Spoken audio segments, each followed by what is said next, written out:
Well, hello and welcome. If this is your first time with us, thank you for stopping by. You're listening to Choose to Endure, the show dedicated to the back of the pack runners, where we share stories, interviews, gear, and training tips specific to the tail end heroes of the ultra universe. If you haven't had a moment to do so yet, please consider heading over to your favorite podcast app, hit follow, rate the show, and if you're getting something of value, feel free to leave a review and let others know. My name is Richard Gleave. I've been running ultras now since 2017. I have taken on and finished numerous ultra distances all the way up through 220 miles, and I am unashamedly a member of the back of the pack, just like many of you. Now, today, we are joined by the wonderful Lauren Callahan. Lauren is an ultra runner like us, but also a gut health expert, a Reiki master, and author of Couch to 50 Miles, The Story of a Girl, a Trail, and the Relentless Need to Always Run. Now, Lauren is hopefully going to share with us today a snapshot of her journey into ultra running, as well as how both gut health and Reiki may be useful tools for you to consider as part of your training. Additionally, Lauren is also a performance and recovery coach with Goddess Health, where she helps, in her own words, everyday female athletes in their 40s and 50s to improve their mood, energy, sleep, and recovery, and to ditch the RBF, bloat, and the belly fat for good. So this should be a really awesome conversation for all of us, but especially if you're someone who fits into that demographic. Stick with us. We're going to be right back after this. Discover raw, inspiring stories from runners who've been right where you are. This is the Choose to Endure Ultra Running Podcast with your host. He's English, not Australian. Richard Gleave. All right, Lauren, welcome to the show. I am super excited to have you in the studio today. How are you doing this evening? I'm good, and thank you for having me, Richard. I love the feel of your podcast. I love the whole focus on back of the pack runners, of which I am one proudly. Well, thank you. Yes, the front of the pack, the elites, get so much attention, and rightly so. They are fantastic at what they do up there. But There are so many of us here at the back of the pack with fantastic stories. And so we just try to tell a few of those and help folks as much as we can. Talking of which, I wanted to get into your book right out of the gate, because I think a lot of listeners can associate with Couch to 50 Miles. That's where a lot of us started, maybe not 50 miles, but certainly on the couch. So now, Lauren, what inspired you to write this book? Can you share a little bit about the story behind the book? Sure. One reason that I wrote the book, certainly whenever I've told my story to people, I've heard many, many times, Lauren, you should write a book. And so I finally took up that advice and did it, right? But, one reason is because one of the things that I have heard over and over and over again when people ask me about what I've done as far as athletics go is I hear, I could never do that. I can barely run a mile. And I think what I really wanted people to know was that was me, just about 7 years ago, talk about 2017, right? For me, at that point in my life, I was walking/jogging a mile a day. And I'm not undermining that experience. That was really important for me at that time. But that was me, right? I could barely run a mile, right? So yeah. I don't think it's out of the question, if you don't want it to be out of the question to run an ultra. And I think the other reason too, was also maybe to show the human side of it. I think people look at ultra runners and think, oh my God, they're immortal. Yeah. And I think I wanted to show that, there's another side to it. There was a lot of inner healing work that was going on for me, and my pursuing running ultras was a huge reflection of that. And some of that, you don't want to invite that into your life if it's not there, right? So, there's both sides of that story. There's a human behind the person that is running 50 miles on the trail, or dear God, like you, running 220, right? Yeah, there wasn't much human left after that, Right. for sure.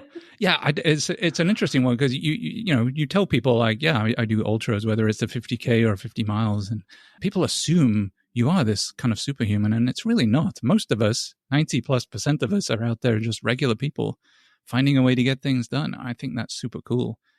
Yeah, I was joking with my daughter the other day who has gotten into running herself and is really good. She's faster than me. Right? But I'm gearing up to run 100K. And I went out the other day on a 2.5 mile run and it just about killed me. Right. Yeah. And that's the other thing that, I think people don't realize. Surely if you run 50 miles, this must be easy for you. Well, no, even a 2-mile run can feel really, really hard, right? Yes, absolutely. It's not linear. So there's all sorts of work that goes into getting to the end of any race, really. But yes, it goes away as fast as it comes, and everything it's not a linear transition until you've run 50 miles, so everything else should be easier. It doesn't work that way. That's one of the things I really like about the ultra running in particular, is the discipline required to either get to a goal or continue to progress. So I think just from a life perspective, it's great for teaching yourself and anybody else. You can have the discipline and you can reach these goals, but it doesn't stay if you don't put the effort in. You kind of almost at some point go back to the start and you can go again, but it doesn't translate to great. I can go out tomorrow and run 50 miles. Yeah. That's so true. That's one of the reasons I've chosen not to get, okay. I'm not like bashing anyone who gets a tattoo based on a race that they've done. I think that's wonderful, but it's one reason that I won't, because I don't want a tattoo on my body that is specific to a race. And then I think, oh, I've done it. And then I never continue to grow and look forward to the next thing. And I will say that, like, I may change my mind tomorrow and be like, oh, I want a tattoo with that race I just did. So I'm saying at this point in my life, though, I want to have that mindset of always looking forward to the next thing. So yeah, and I think too, people, when you tell them you do ultras, they imagine that you run like it's like a 5K or a 10K. They imagine that, trying to do that for 50 miles. Oh, and, yeah. And I think they have in their head that's what you're doing. And I take great pains to say, no, I try and do a beer at every aid station, and I eat hot dogs and burgers, and they're like, what? That's ridiculous. I'm like, yes, it kind of is, but that's the point. It's just whatever you need to get to the finish. It's very different from road racing. So yeah. Anywho. Yes. Now, in your own transformation, we talked a little bit about your 2-miler here and struggling, but when you were going from a non-runner to an ultra runner, how did you set yourself out to do that? And what were potentially some of those moments along the way that were pretty key in getting you to the finish line, or maybe even to the start line, and then subsequently to the finish line? I would say there were 3 pivotal moments for me. So one was when I started even doing that mile a day. So once again, I don't want to undermine that, right? That was very important. And for me, it was that I realized that here I was in midlife and I had a job and a lifestyle at that point that involved me needing to sit a lot. I was like, I have got to do something. So that was the thing that got me starting, right? Even just doing that 1 mile a day. When it changed, when I would say I took that next step, up that second pivotal point, that was very storybook. That was, the man who is now my husband walked into my life. Awesome. And he was, we were talking and he was telling me that he was training for his first half marathon at St. Jude's because his daughter, now my stepdaughter, is a St. Jude's patient. And she is cancer free. But this was a way of and this was a way of giving back, right? By doing the St. Jude's Marathon weekend. And so that's the moment that I decided I'm a runner. So I started training with him. So that was that moment of pivoting to, looking for some higher mileage. And I think the third pivotal point was, we had done a couple of half marathons, several different races. And, my husband had a friend who now lives in North Carolina, and he came to Louisiana where we live to do a race, and he ran a 50-mile race. And it was at a trail that was less than a mile from our house. And so we had this privilege of living really close to a beautiful forest trail that's 26 miles long.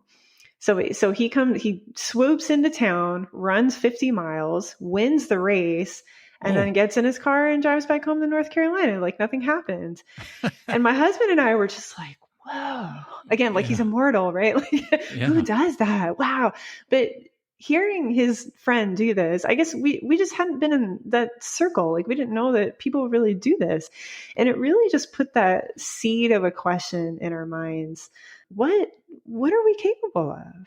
Like, what can we do? And that question was the one that really got our wheels turning. How far can we go? What other races can we do? And then, I would say that is what started the train. And, once you maybe do that longer distance or do that different kind of event or something like that, you just start wondering, what else can I do? How else can I grow? How far can I really go? Yeah. And that's exactly my situation. I did the same thing essentially. And that's really my continuation too. How far can I go? And I've hit 220 now from where I started at a half marathon. So I'm just doing that. How far can I go before I completely crap out? Yeah. Now, did you go straight into the 50 miler or did you do a marathon, a 50K, did you build your way up? So yes and no. Okay. So that would be the standard way to progress, right? Like to do a marathon and then do a 50K and 50 miler. But after the half marathon, I did attempt to do a marathon. And I tried and I tried and I tried and I actually tried for 4 years and I never could get it. Like something always derailed me, usually having to do with injury. Right. And I would say within the training process, I would, have certainly overtraining was an issue.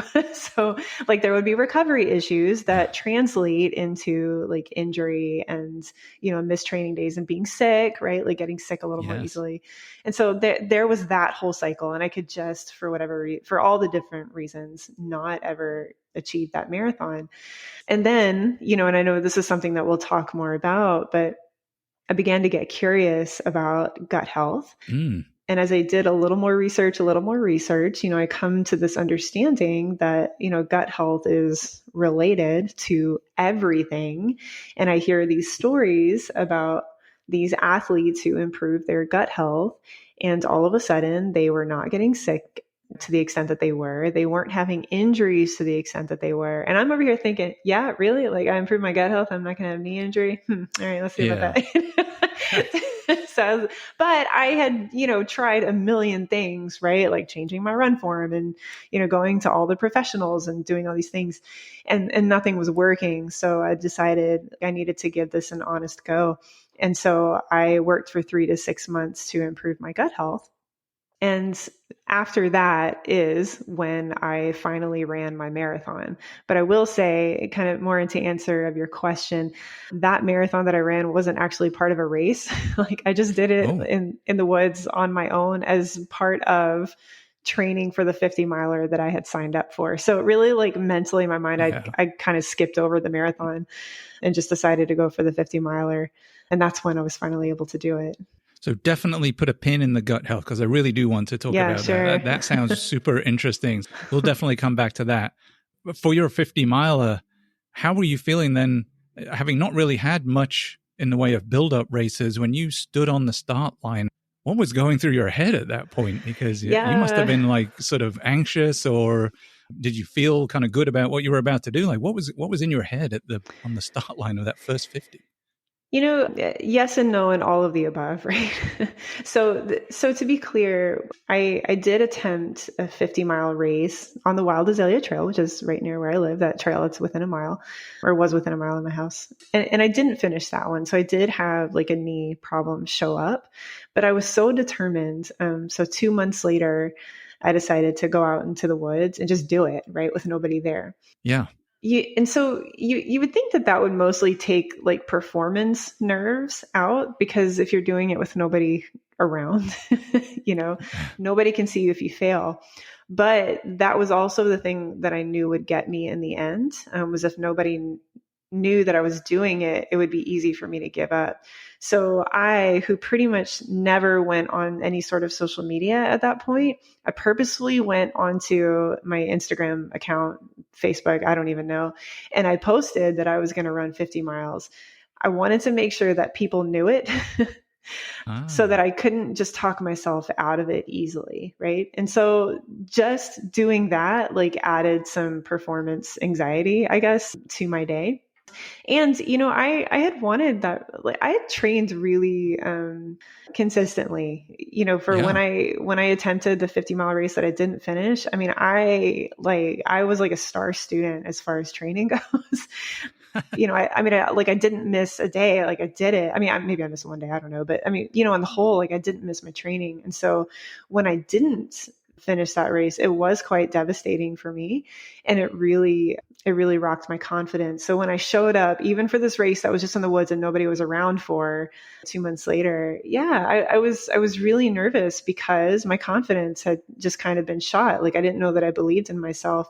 But I had this moment where I decided, who cares if you have failed in the past? It's in the past. It means absolutely nothing about today. Like it's not a story that holds any weight to it at all. Just because I didn't do it yesterday doesn't mean I can't do it today at all. And so Yeah. that was the mindset that I took in with me that day that kind of overcame all of those nerves.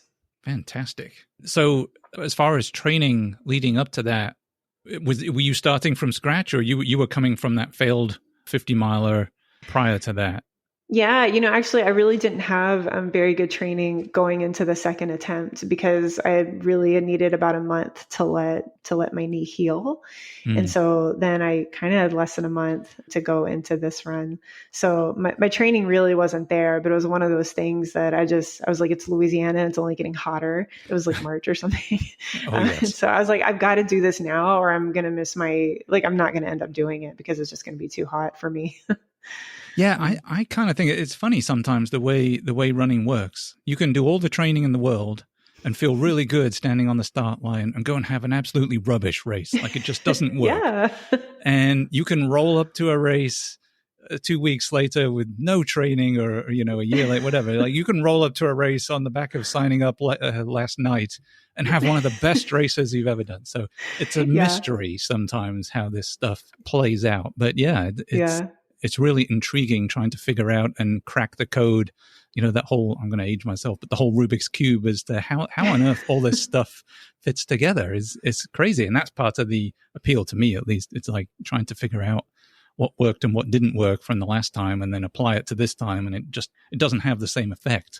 Yeah, well, I love that you use that analogy of the Rubik's Cube, actually, because, I feel like in general, we tend to approach training from not that perspective. We Yeah. treat ourselves like we're robots. Like, oh, if you just hit your zone 2, pace, whatever, and your heart rate threshold and stay in it for this amount of time, like it's going to work. And then, we're human beings. We're not robots. There are so many factors, exactly like that Rubik's Cube, right? And, you have to lovingly and very compassionately address all of those different factors, and be compassionate where there is breakdown, right? Yeah. And not expect that you're just going to be this robot that follows a training plan and it's all going to work. And to your earlier point, like ultimately nobody but you cares. And that's one of the things I love about trail running is that everybody is so into just helping each other get to the finish and so supportive. It's a very cool community of people out there. I love it. Yeah. So give yourself a bit of grace, Yes, there's probably things you can do that will improve your chance of getting to the finish.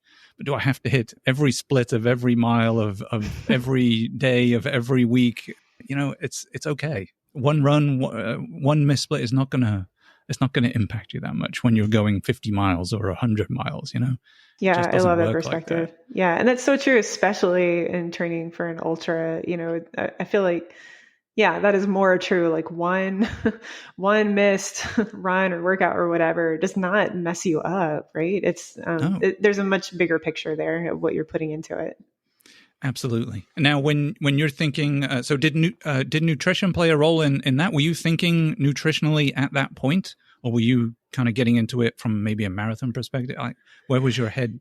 Yeah, definitely at that point, I had spent, several months really focusing on gut health. And I would say that, a huge component of gut health is nutrition, although I think it is a misunderstanding to think that nutrition is the only part of gut health. But certainly, nutrition is primary, one of the primary things in gut health. So yeah, I'd spent a lot of time, working on my nutrition and my gut health outside of the actual, racing or training environment. Sure. During the runs, and this was true then, and this is still true now, palate fatigue is a real thing for me. It's a problem, right? So when I don't remember what all I did for nutrition that day, other than I did have a lot of chocolate milk because that's something that I could have. And there are other people that would never be able to stand that.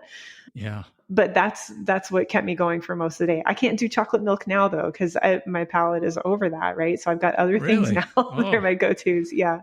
That's really unfortunate. That's like one of my go-tos. I love some chocolate milk mid-race. Almost as much as I like a beer mid-race, but Okay, well, I'm gonna floor you here probably with what my go-tos are right now, and this will probably change next year because of palate fatigue for me. But when it's cold, or like when it's cold out, the weather's cold, my go-to is eggnog. Oh wow! Like real eggnog, not the no alcohol stuff. Yes. Yeah. Brilliant. Real eggnog. Yeah. I put it in the water bottles. Oh my God. Like I went through like 50 miles of eggnog back in November. Now I'm not doing that during hot weather. It's actually tomato soup for me in hot weather. I put that in my water bottles. Now I can definitely see tomato soup, but I've never seen eggnog before. Yeah, most people haven't. Like, I don't know. I had it the week before that race. I was like, this is incredible. This is magical. Yeah, that's what I need right there. I think the closest I've ever come to that, I ran a race over in the UK one time, and a guy was running with, have you ever seen, do you know custard? Like English custard? The yellow hot, you put it on desserts? Yeah, okay. Yeah, I didn't know if it was maybe a different version in the UK. But there is like an instant version of that. Okay. It's like instant coffee, but it's instant custard. You just add hot water and it makes this kind of thing. So this guy was just running around with just getting hot water and putting this instant custard in there and eating it like almost like and then he had it in a bottle and he was drinking it. And I was like, that is the weirdest thing I've ever seen. But yeah, eggnog is right up there too. I know it's basically custard with more milk in it, right? Yeah, it's not far off, is it? But yeah, that's terrific. Good job. And so I assume it stays cold. You got to keep that stuff cold, don't you? So that's probably why you only have it in the cold. Yeah. And when I did this race that I had 50 miles worth of eggnog, it was in November and it was in the mountains. So it stayed cold just, by being in a pack. You had eggnog for 50 miles. That is. I did. It was that wonderful. Is a great one. I'm telling that story again someday, I'm sure. So your first 50, you had I think you said a knee problem that kind of derailed that. Maybe this 50, was this an actual race? Like which race was this, and how did it go for you? Yeah, so the race that I attempted was the Wild Azalea Trail Run. And so that is on that 26-mile trail in Louisiana. Gotcha. And it's always the first weekend in January. And, so that is basically my backyard, right? So I run on it all the time. But when I showed up for actual race day was when I had this knee issue. It's like a little tear on the side of, like a minor tear that I get on the side of my knee. So when I didn't finish it, I went back 2 months later to the same trail and did the same exact run, just without the official race actually happening. Although I did, we know the race director, and I was like, okay, so if I go back and finish this, can I still get the mug? Because I really wanted the mug. I was really kind of obsessed with the mug. Yeah. And he said, Lauren, if you finish it, I'll give you the mug. And so I finished it, and he gave me like an old version of the mug that they just still happen to have around. So I felt like I got a classic, actually. There you go. Yeah. Still have that mug. It's all about the end game. Some people like a buckle. Some people like a mug. Yeah, I'll take Yeah. whatever gets me to the finish, Yeah, yeah. And there really was something about that mug that was getting me to the finish because my husband had one and my stepson had one. So they had both Ah, done, he had done, and my husband had done an ultra run and my son had done an ultra bike ride. And so they both had mugs and I was like, I want the mug too. yeah. So that, I don't know why, but that was a huge motivator. Well, sometimes that's what it is, right? I mean, Yeah. gosh. Okay, so let's get back to the gut health a little bit, if we can, Yeah. and get a little bit more into that. Because I'm really curious. That's a very specific part of nutrition, and clearly, something that has worked for you. So, from a gut health perspective, because that's not something I have thought about, and maybe a lot of listeners maybe haven't thought about either as part of the nutritional equation. Why is that important, especially for runners? And then what can we do to kind of identify where we're at now with it, and improve if we need to? Sure. So, scientists these days are calling the gut your second brain. Oh, Yeah. And there's a really good reason for that. It's because it is connected to everything in your body. So it is connected to your, certainly your energy, certainly your gastrointestinal health. I mean, we could kind of guess that one for sure. But your immunity, so your ability to be around sick people and not get sick, or your ability to overtrain a little bit and not get automatically sick from it. I'm not encouraging overtraining, but you know where I'm going. It's connected to your mood, right? So your ability to feel happy and calm and motivated for your training. So I can't tell you like how many, middle-aged women in particular I talk to. I mean, they're, great like runners and triathletes. And they tell me, Lauren, I'm not motivated. Like, I don't want to do it. Right. yeah. Your motivation is actually very directly connected to your gut health. Your ability to think clearly, women, especially in this middle-aged time period. I mean, men experience this too, but, brain fog is a very real thing. Your gut health is directly related to that. Your gut health is related to inflammation on so many different levels and in so many different ways. And so if you think about that, I mean, for me, I'd consider inflammation, I say it's the root of all evil, right? And especially as a runner, right? If you have inflammation, you're not recovering the way that you should. Yeah, you're way more susceptible to injury and have a harder time recovering from that injury. Certainly, if you have inflammation, it is going to prevent you from it. You might end up with sleep issues, right? Like issues falling asleep or staying asleep or having a good kind of restful recovery sleep. And if you don't get that, once again, you cannot recover as a runner. If you were just, experiencing like not having energy as a runner, again, your gut health is directly related to all of that. So you've just pretty much described me on there. So having understood some of that, what can we do to improve our gut health and or sort of figure out, okay, I think that's me. How do I go about making a change? So I'll answer that question. And first I'll preface it with a very like frustrating answer. And that is, it depends. Yes. Everyone is different. And I'll give you an example to illustrate if that's okay. Yeah. So when I first had my gut health tested, what I did not realize was that so there are 11 different gut metabolites that were tested. So I'm sorry, let me back up. You can get your gut health tested so that you know exactly what you're working with. Okay. So that you do know what to do. Yeah. And that's one of the first things that I do with my clients is that we get their gut health tested. So we can know the path, like we're not guessing. Right.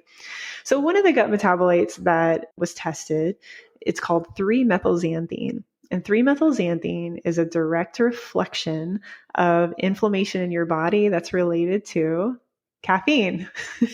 Oh. Yeah, right. And that's something certainly that's, talked about a lot, like how much is too much, right? In running circles. Yeah. Well, in any circle. But anyway, so I was very surprised to find that my 3-methylxanthine level was high, like really high. And I'm thinking, oh my God, I'm a tea drinker. Like I don't even drink coffee. Like I drink like black tea. And okay, maybe I drink it a little strong and maybe I have like 2 or 3 cups a day, but whatever, like it's tea. Like this should not be an issue. And so, so I do the things to like help improve this, right?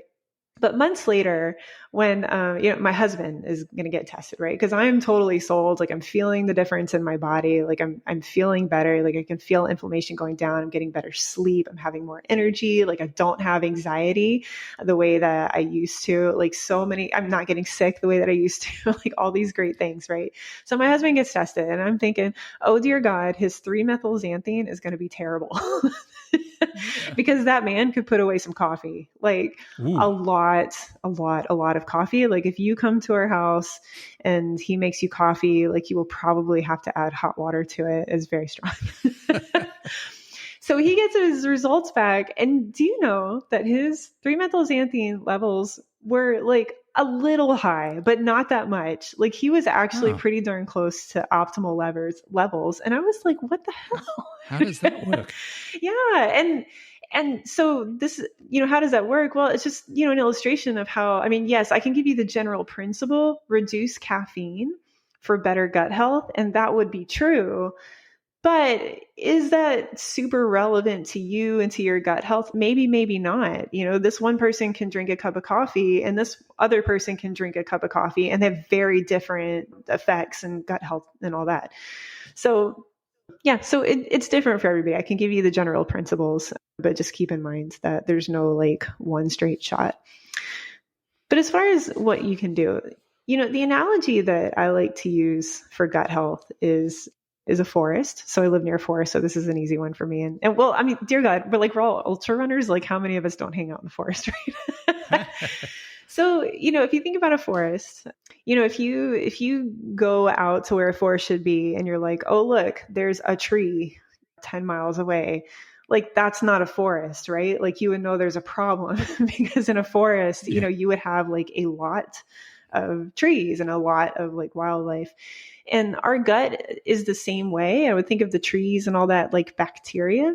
Our gut likes bacteria and it likes a lot of it. It doesn't want just a little bit, okay? It wants a lot and it wants a variety. So if you walked into a forest and you had nothing but pine trees, like you would say, well, that's a problem, right? Like where are the, the hardwood trees? Where are the mushrooms? Like where are the flowers? Where are the deer? Where are the rabbits? Like, the birds? Like you need other wildlife and things to say that it's a healthy forest.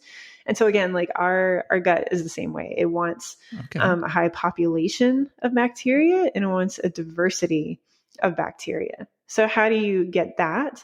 Well, there are a few things. So for example, if you're not getting enough fiber, you are going to have a problem with the population and diversity of bacteria in your gut. Your gut wants fiber and fiber supports that, right?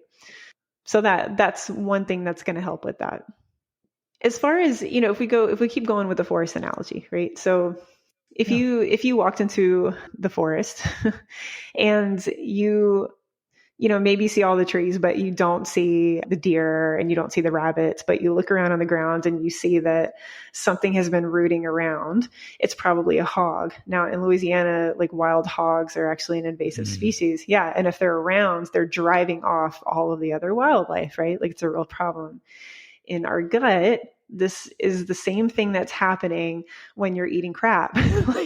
So if you're having a bunch of junk and a bunch of like processed foods or foods with highly refined sugars and inflammatory oils, for example, those are things that basically are kind of like the wild hogs in the forest. Like they ravage that bacteria in your gut and you end up not having the bacteria that you need to process like good, healthy food, which translates into all the things we talked about earlier, like immunity and energy and emotional balance and all that. If you're just having junk, it basically just destroys all of that, right? And just messes up that balance. Interesting. So my burger and beer mid-race, probably not a great idea, I'm thinking. It may not be helping. Yeah. I don't know. Actually, that's an interesting question, though. Like, so sort of pre-race and during race, is there anything we can do to sort of help either maintain or improve our gut health? Because it's usually a smorgasbord of crap. Yeah. On the aid station table there, are there things that probably we should be looking for at the aid station or bring it with us to sort of maintain a good gut health? Yes and no, but I think that the bigger focus for improving your gut health would be outside of race day. So, like I said earlier, right? Like I have really bad palate fatigue, right? So what I can actually have on race day, like I have very few options, like most stuff that's at an aid station table, like I just can't even, like I can't take it in if I wanted to. Like I can have one fig bar and then I'm done. Right? Yeah. So I usually end up having to bring my own stuff. But that's one day of racing. Like your body, your gut is going to experience a lot of stress anyway. Certainly if there's some healthier options, go for it. But I mean, really, like if there's a point where all I can have is like chips and Coke, I'm going to have chips and Coke, right? Because it's what I can take at that moment. So really, like the bigger focus is outside of race day. Like what are you doing on a day-to-day basis, right? I mean, if I were going to, point out a few other specifics. So like women in particular generally know that they don't get enough protein, especially as they get older, right? They know that they need to increase their protein. And especially like women who like, middle age and above, like we grew up in this generation where we were taught carbs are bad, food is bad, fat is bad. Pretty much everything is right. bad. Like don't eat it. Right. And so what do? We're like, oh, okay, well that's bad. And we need more protein. So we like go and get these protein bars and we're like, yeah, we're healthy. Well, like actually, no, that actually is not good for your gut. Like you need a good balance of carbs, of healthy fats, of healthy proteins from like real food sources, as opposed to trying to like pack it all into a bar.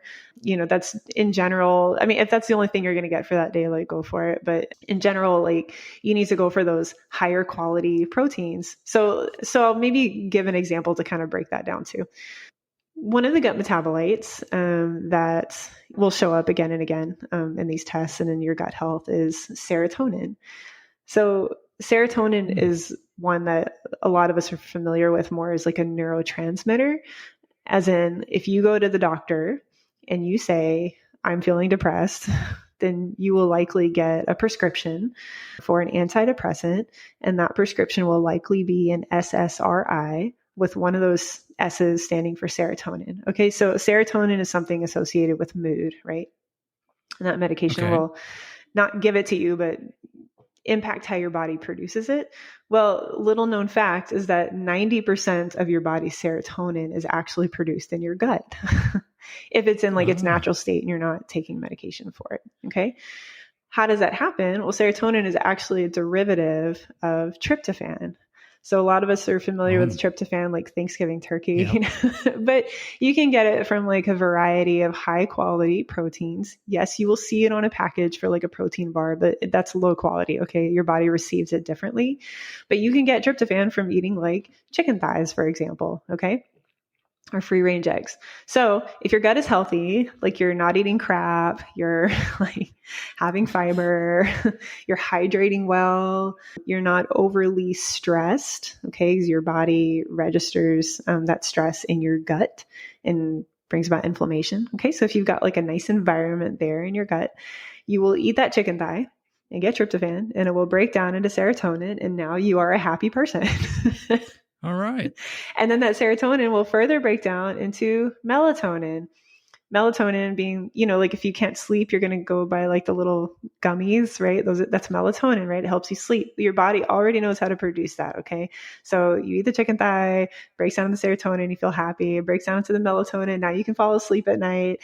And serotonin also helps initiate digestion. So now you're digesting the healthy food that you're eating, right? And everything is flowing the way that it needs to. So you can see like if there's a breakdown somewhere in that process, and you're like, oh my God, like I'm crabby all the time, and I can't fall asleep and I have all this anxiety and I'm bloating, I feel bloated all the time, right? It's not, you can see how that impacts you as a runner for sure. And just as a human being, and all of that is very, very fixable, right? Like you can do the things to improve your gut health and it's very fixable. Fantastic. You definitely have some enthusiasm for this. I love it. Yeah. Yeah. Well, for me, my enthusiasm is, for a couple of reasons, right? So I told you, like, I struggled for 4 years to run a marathon, right? And then I improved my gut health quickly. Like, I had a laser focus on it for 3 to 6 months somewhere, it's kind of different in that time period, but really focused on it during that time period. And then all of a sudden I run my first marathon. I do my first 50 miler. I do my first Ironman. I do another 50 miler. I do another Ironman. I do 50K, I do 100K, and I do it all within 1 year, right? And I've been struggling so much for 4 years. But not only that, I had several moments where I was like, oh my God, I'm falling asleep now. Like, I didn't even realize it was an issue. Like, I'd just gotten used to having trouble falling asleep. And then I'd have another day where I'm like, oh my God, I'm not bloated the way that I used to be. And then I'd have another day where I'm like, oh my God, like, I don't have anxiety the way that I used to be. And I didn't do anything in particular that, I knew to try to alleviate any of that. All I did was improve my gut health, and all of those things like naturally leveled out for me. So yeah, I'm pretty enthusiastic about it. Yeah, I would be too. I think if it's, been a big part of how you've managed to accomplish all those things. Yeah. I did an Ironman once. The swimming part of it just wasn't for me. It's tough. I didn't learn how to swim until after I signed up for my first half Ironman. Yeah, and I total sidebar, but the one I did was, so I trained for it in a pool without looking at the race itself, and it ended up being an open water swim, which was terrifying in the Gulf of Mexico. Oh God, yeah. Yeah, getting my head kicked by people swimming past me because I was super slow. So yeah. I haven't gone back to Ironman. I stuck to ultras after that. I'm not going to drown in an ultra. I can stop if I need to, and I won't sink. Yeah, so that whole thing getting knocked in the face the whole time. That is the least fun part for me of an Ironman. Yeah, waves and water in the mouth and getting kicked by fast people coming my way. I was like, no, this not for me, this one. So I'll stick to the running side of things. Now, I did want to talk also about, and now you may correct me here, is it Reiki? Is that how you say it? Reiki. Reiki. Yeah. Reiki. Perfect. So Reiki, what is this? And how can it help us overcome mental and physical challenges of ultra running, or just kind of lead a better life? I'm not familiar with Reiki. Yeah, so Reiki would be considered a very ancient practice, and it is a healing practice that uses energy. So, and specifically, we're talking about universal life force energy. So yeah, it sounds a little woo-woo for sure, if you're not familiar. But yeah, it channels that energy to bring healing and balance on every level. So when I say every level, I mean physical, emotional, mental, certainly spiritual. In my own experience with Reiki, and certainly I'd say that everybody experiences this differently. In my own experience, though, I could tell you my very first Reiki session. So, with a Reiki practitioner, a Reiki master, they're just simply channeling this energy to you. There are no bells and whistles. It is the most anticlimactic thing you will ever experience. It will seem like nothing is happening, right? So, but during the session, I would say that afterward, there were several things that happened for me. And again, everybody responds differently. Okay. And that is because Reiki knows how to go to the source of the place within you that needs healing and balance. Okay. So for me, I did actually, once again, I had a minor tear on the side of my knee, and this is something for me that if I get it, I know that I'm not running for 3 weeks or probably a month if I want that thing to heal completely. And it had only been a week, maybe a week and a half or something. And I had this Reiki session and it disappeared. It just completely went away, which floored me. That never, ever happens. Now, I also say that there have been other physical things that I've experienced, maybe pain in the knee or in the hip, that they did not go away right away. Okay. So it's not like you do this Reiki session and everything magical, magical healing happens. Yeah. But I will say that, I did have, again, some very, very powerful effects from that Reiki session, such as that pain going away. But also, what I also experienced, or sorry, let me go back to the other things. What I would say is with these other things that I experienced that maybe didn't go away, like physical, pains, that just were bothering me, right? They didn't go away right away. But what I can say is that they healed much more quickly than usual. And this is one of the beauties for me of Reiki is that it really is a way to tap into your natural healing energy. Like it's like if you cut yourself, your body knows how to heal itself for the most part, right? And Reiki is kind of a way of helping you access that natural healing energy that we all have. And so again, what I've noticed is that when I've experienced something on a physical level, I'm able to recover from it a lot more quickly than I have in the past.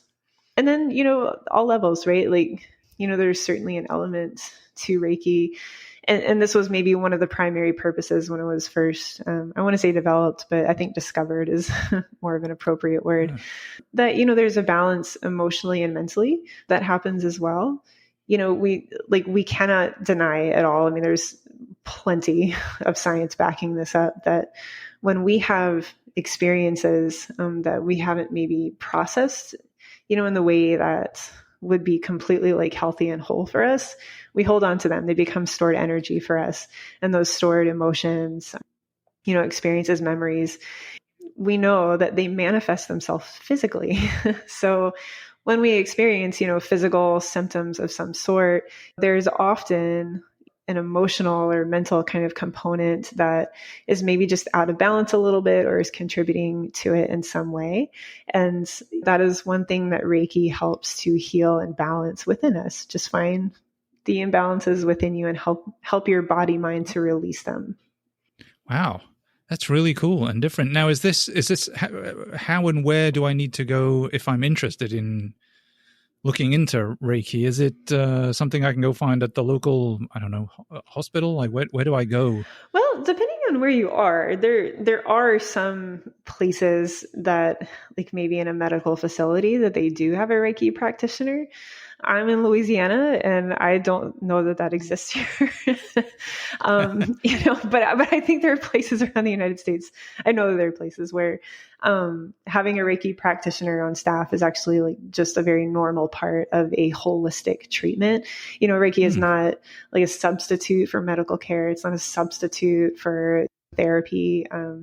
Like I was a therapist, I believe highly in therapy, but this also brings just a very different complementary kind of element to healing and balancing.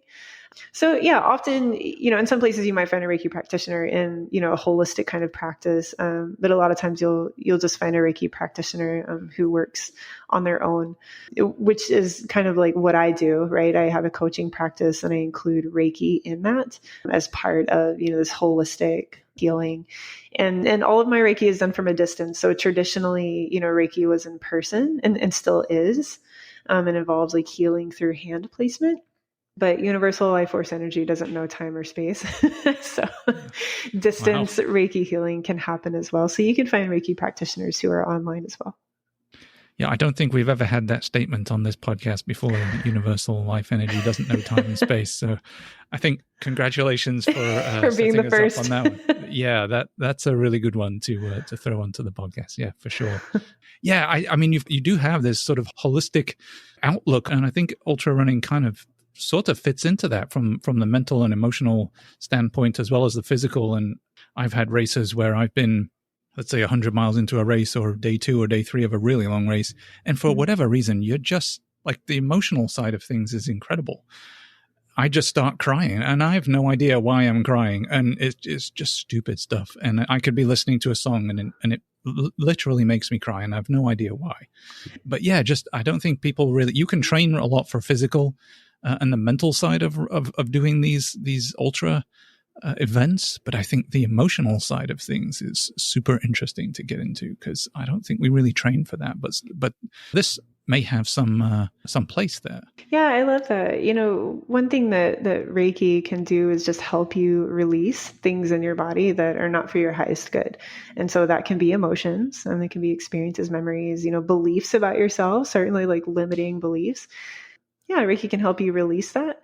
And sometimes that can be a very physical experience. Like you can actually experience what feels like maybe detox symptoms, like after my first Reiki session, I had the worst headache I'd ever had. And I had some gastrointestinal, like it was almost like I went through like a gastrointestinal kind of detox, some kind of details. But yeah, very physically you can experience a release of emotions, beliefs, just the things that are not for your highest good. And so I bring that up because I love the combo with running and Reiki, because exactly what you just said, like you can be running and it's like, I don't know, something about running, especially like long distances, that kind of relaxes all of your defenses, and the emotions that are very much stored energy within you come to the surface, right? And all of a sudden you're crying because you just saw like blueberries on the trail, right? Or you remembered something that happened, 3 years ago and you're emotional over it. And that's a beautiful thing, because it allows those emotions to come to the surface and for you to process them in a physical way. Maybe you mentally process it for a little bit, and then release it.